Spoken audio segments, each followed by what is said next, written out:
Hello guys, how's it going? My name is Dalaran, and in today's video, we'll be talking about the new assaults happening in patch 9.1 PTR, what that activity will look like, and what kind of rewards are we to expect from it. As it looks like Blizzard is going to be adding more stuff for us to do in the Maw, as well as in Korthia.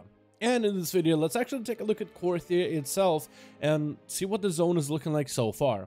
It's a brand new zone that's attached to the Maw, and a lot of us are hoping a lot from Korthia. We're hoping it's a new place with a lot to explore, maybe even rares to slay and mounts to collect, and where is it going to go in the story of World of Warcraft? How big is the zone itself? And when should flying be unlocked, because it is heavily related to Korthia. So in today's video, let's take a look at all the new stuff that Blizzard is adding for some of the zones that we already know, like the Maw and the new activities inside of it, but also the new zone of Korthia and everything that it has to offer. First things first, Korthia is going to be very important for the story of Shadowlands, but also Korthia and unlocking Korthia will be important for you because that's how you get your flying. Apparently, after the second chapter of unlocking Korthia, you will actually gain access to an item that lets you mount up and fly. We're supposed to be able to test this thing out the second week of PTR updates, so as of recording this video, it should be available very soon. But we all thought originally that you had to wait all the way until Renown 59 with our covenants, but looks like Blizzard confirmed.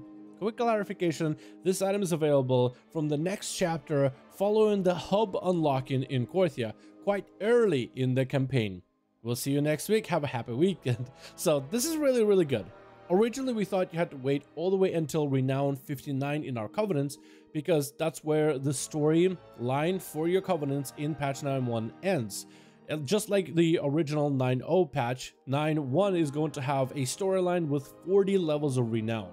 You won't have to complete all the levels to see the new story, you'll only have to wait until Renown 59, which would have meant that we had to wait like 7 weeks before we got to see Renown 59, the story, and the end. In the story, you will unlock your flying mount, and that's where we thought that's where you also get flying from, because it would have made sense. Here we go, here's a brand new flying mount, and now you get to fly everywhere in Shadowlands. But however, Korthia is going to be the place where you actually get the item called Memories of the Sunless Skies, which will allow you to fly in Shadowlands. However, this flying is restricted. It does seem like you'll only be able to fly in Ardenweald, Bastion, Revendreth, and Maldraxxus. So if you're preparing to fly around in Korthia or in the Maw, we won't get to do that just yet, maybe in a future patch. But are we going to need a flying mount in the Maw or in the Korthia, the new zone? Let's take a look at those two areas real quick. I haven't discovered too much about Korthia, as I haven't really done the storyline for too long. It's only been out, for, at least as of recording this video, for about a week on PTR. But already we see Dreadlords, already we see a lot of the new mobs that are part of the Jailer's domain, probably the mobs you'll see in the new Torghast experience, as well as the brand new raid. Korthia is an interesting island that's about the size somewhere in the middle of Mechagon and Nazjatar if you played in Battle for Azeroth. It's not quite as small as Mechagon, I'd say. It's about that size. I want to say it's slightly bigger, but there is quite a bit of a dead spot down south of Korthia. There's a massive tower that's constantly under assault. And there is potentially going to be more explorable zones in Korthia. As the story continues, we'll be able to explore more areas, slay more powerful enemies, and some of the zones that don't have anything going on right now will probably have something to do like dailies and such in the future. Who really knows? Again, only 1 week of PTR. Really hard to tell how this place is going to progress until a couple of weeks into PTR, maybe a couple of months even. But this zone looks fantastic. I think it looks interesting. It looks very alien. All the creatures there are alien as hell, and it looks really cool. One of the cool aspects of Korthia is these chains that grip it towards the Torghast tower, and the fact is you can actually climb these chains and walk up them. I've had an expedition on my own where we actually climbed to the top of the chain, where we actually hit the wall where you couldn't climb any further, and there was a Death Knight stuck on the chain, so we helped get him out of there. Pretty sure Blizzard will add some sort of a wall or a barrier so you can cross chains past a certain point, just because there's nothing really on those chains. The main important takeaways from Korthia is there's going to be story stuff, and it's also going to be related to the brokers. Most likely through Korthia is how we'll get to the new dungeon, as there are quite a few brokers hanging around near the main hub. The main hub has a quartermaster vendor with mounts, so you can actually use the Stygium that you farm in the Maw and also the reputation that you'll farm with the actual quartermasters. So saving up on Stygia, even if you're not buying sockets or any conduit upgrades, might not be a terrible idea, especially if you're someone who's super excited to buy up all the mounts as soon as you have the rep available. Again, early version of Korthia, the hub I think is going to have more to it, but it does look like there's some sort of a vendor with some sort of crafted gear.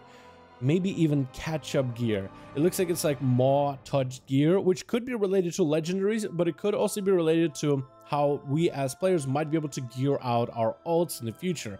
Not much about this unlocked so far. The vendor was just unlocked for completing a little bit of the story that we were given. Don't want to spoil too much of the story of Korthia really so far, but it does seem like there's potential to it for alts. So if you're someone grinding alts trying to gear up gear, it might be actually an easier way to gear up your alts in 9.1. So if you're someone who wants to wait up on gearing those alts until 9.1, there is a possibility, but we'll have to wait and see what Blizzard unlocks for us in the next build. But Korthia is going to have daily quests in there. Quite a lot of them, and they are on some sort of a rotation. I don't think I've seen the rotation exactly. Maybe it's a couple different days with the rotation, but it's same stuff like slay mobs here, kill a rare here, kill an elite here, loot 10 of those here.